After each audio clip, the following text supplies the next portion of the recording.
41 దినములు నీ దీక్షను పడితిరో, నా గొంతు గానాలు నీకే వినిపిస్తిరో. అన్ని వదిలి నేను నీ పూజలు చేస్తిరో, నన్ను నేను మరచి నీ సేవలో ఉంటిరో. భక్తితోని భజన చేస్తూ బయలుదేరితి, శక్తినిచ్చి నన్ను నడిపించు శబరికి.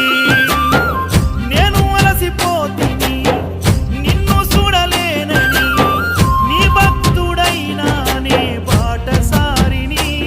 క్షణముండలేను తండ్రి నేను తల్లడిల్లిపోతి, ఈ పాదయాత్రలో నీ దరి కాననైతిని. ఎంత దూరం